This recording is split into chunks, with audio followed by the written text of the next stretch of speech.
Welcome to Horror Classics Audiobooks, where timeless terrors of literature comes alive once more. Tonight, we present a chilling masterpiece that continues to haunt generations of readers. The works of Edgar Allan Poe, Volume 2 by Edgar Allan Poe. Settle in, dim the lights, and let the darkness of this haunting tale unfold.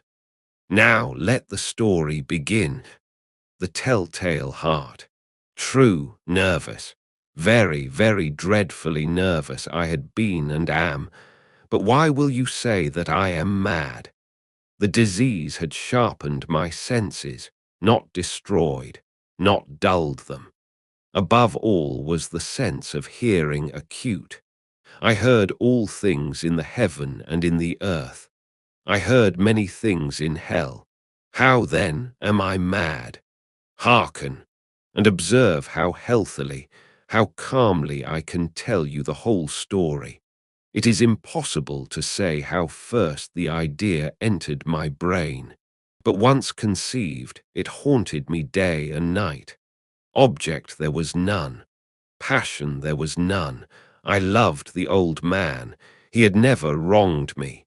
He had never given me insult. For his gold I had no desire.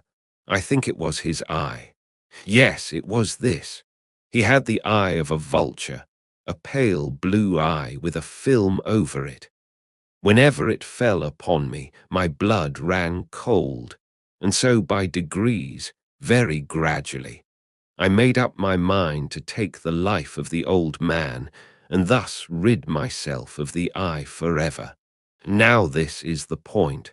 You fancy me mad.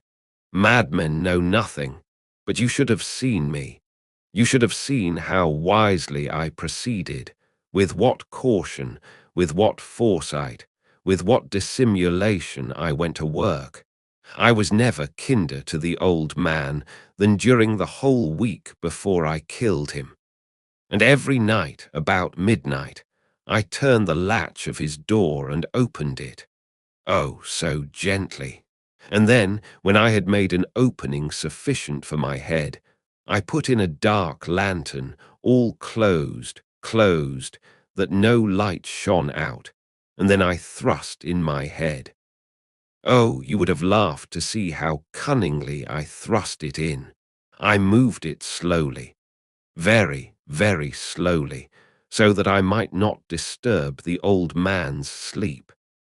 It took me an hour to place my whole head within the opening so far that I could see him as he lay upon his bed. Ha! Would a madman have been so wise as this? And then, when my head was well in the room, I undid the lantern cautiously.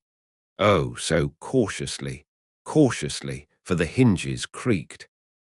I undid it just so much that a single thin ray fell upon the vulture eye. And this I did for 7 long nights, every night just at midnight. But I found the eye always closed, and so it was impossible to do the work. For it was not the old man who vexed me, but his evil eye. And every morning, when the day broke, I went boldly into the chamber and spoke courageously to him, calling him by name in a hearty tone, and inquiring how he has passed the night.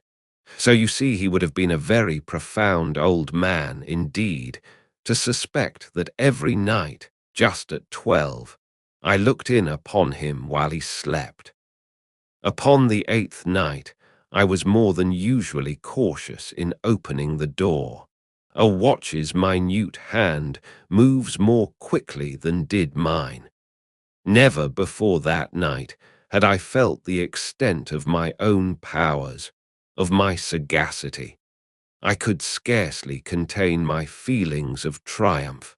To think that there I was, opening the door little by little, and he not even to dream of my secret deeds or thoughts. I fairly chuckled at the idea, and perhaps he heard me, for he moved on the bed suddenly, as if startled. Now you may think that I drew back, but no, His room was as black as pitch with the thick darkness, for the shutters were close fastened through fear of robbers, and so I knew that he could not see the opening of the door, and I kept pushing it on steadily, steadily. I had my head in and was about to open the lantern when my thumb slipped upon the tin fastening, and the old man sprang up in bed, crying out, "Who's there?" I kept quite still and said nothing. For a whole hour I did not move a muscle, and in the meantime I did not hear him lie down. He was still sitting up in the bed listening, just as I have done, night after night, hearkening to the death watches in the wall. Presently I heard a slight groan, and I knew it was the groan of mortal terror. It was not a groan of pain or of grief. Oh, no. It was the low, stifled sound that arises from the bottom of the soul when overcharged with awe. I knew the sound well. Many a night, just at midnight, when all the world slept, it has welled up from my own bosom, deepening with its dreadful echo the terrors that distracted me. I say I knew it well. I knew what the old man felt and pitied him, although I chuckled at heart. I knew that he had been lying awake ever since the first slight noise, when he had turned in the bed. His fears had been ever since growing upon him. He had been trying to fancy them causeless, but could not. He had been saying to himself, "It is nothing but the wind in the chimney. It is only a mouse crossing the floor." Or, "It is merely a cricket which has made a single chirp." Yes, he had been trying to comfort himself with these suppositions, but he had found all in vain. All in vain, because death, in approaching him, had stalked with his black shadow before him and enveloped the victim. And it was the mournful influence of the unperceived shadow that caused him to feel, although he neither saw nor heard, to feel the presence of my head within the room. When I had waited a long time, very patiently, without hearing him lie down, I resolved to open a very, very little crevice in the lantern. So I opened it. You cannot imagine how stealthily, until at length a simple dim ray, like the thread of the spider, shot from out the crevice and fell full upon the vulture eye. It was open, wide, wide open, and I grew furious as I gazed upon it. I saw it with perfect distinctness, all a dull blue, with a hideous veil over it that chilled the very marrow in my bones. But I could see nothing else of the old man's face or person, for I had directed the ray as if by instinct, precisely upon the damned spot. And have I not told you that what you mistake for madness is but over-acuteness of the sense? Now, I say, there came to my ears a low, dull, quick sound, such as a watch makes when enveloped in cotton. I knew that sound well, too. It was the beating of the old man's heart. It increased my fury, as the beating of a drum stimulates the soldier into courage. But even yet I refrained and kept still. I scarcely breathed. I held the lantern motionless. I tried how steadily I could maintain the ray upon the eye.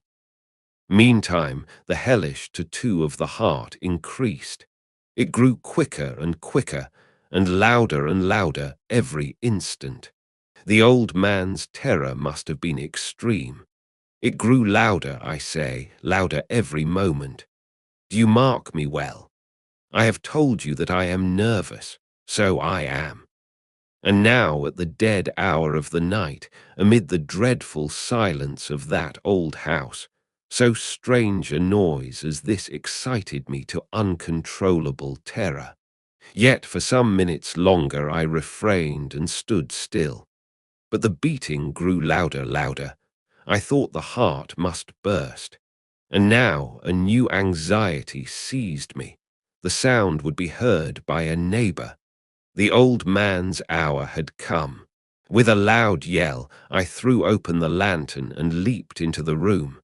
He shrieked once only. In an instant I dragged him to the floor and pulled the heavy bed over him. I then smiled gaily to find the deed so far done. But for many minutes the heart beat on with a muffled sound.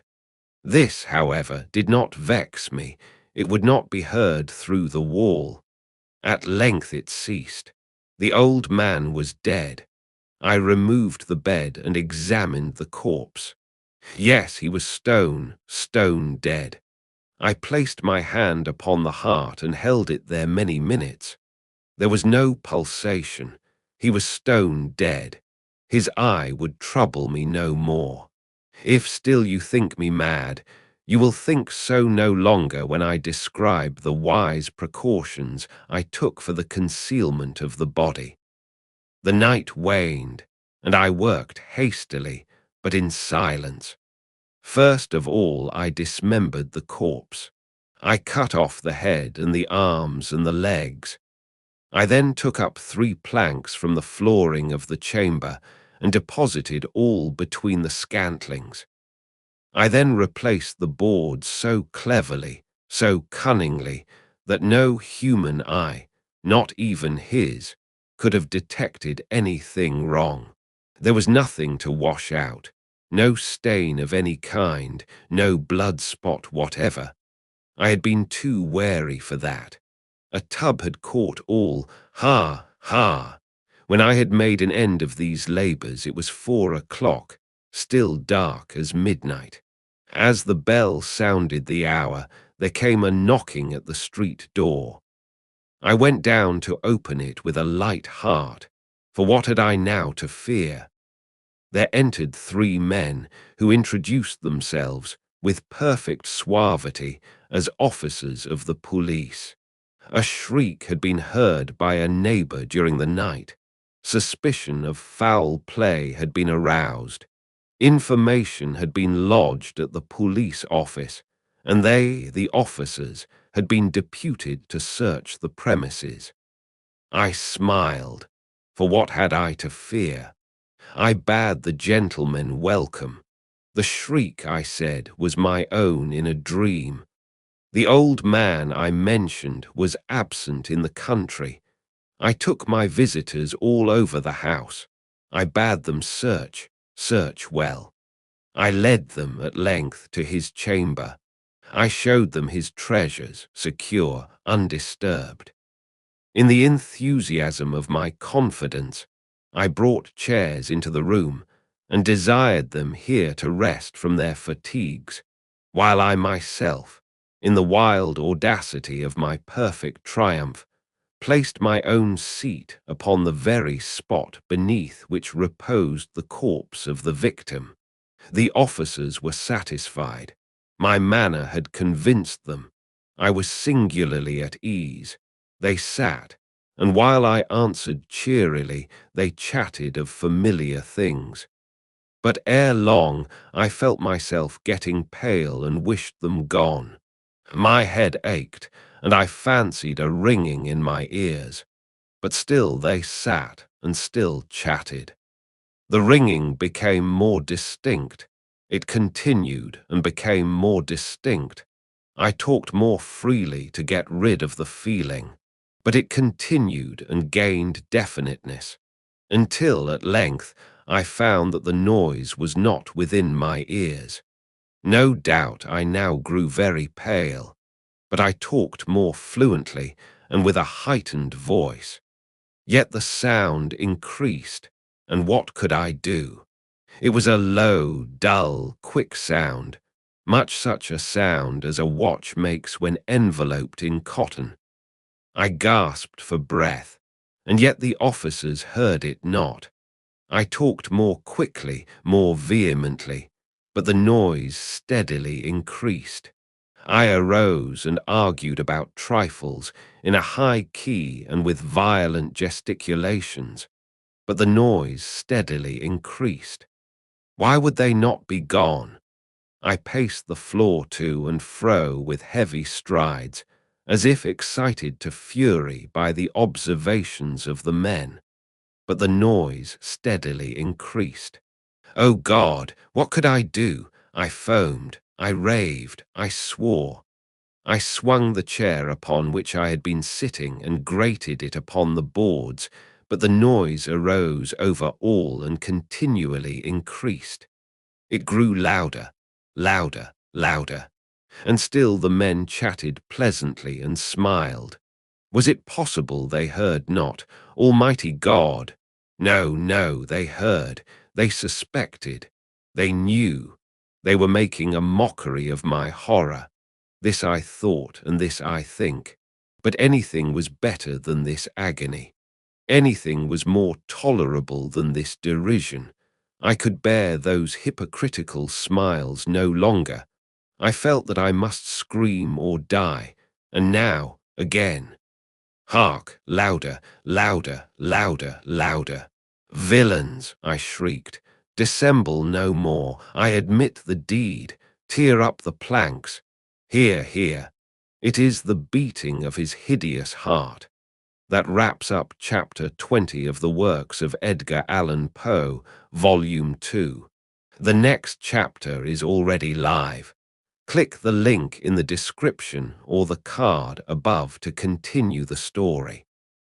Don't forget to subscribe and turn on notifications so you'll know the moment each new chapter drops.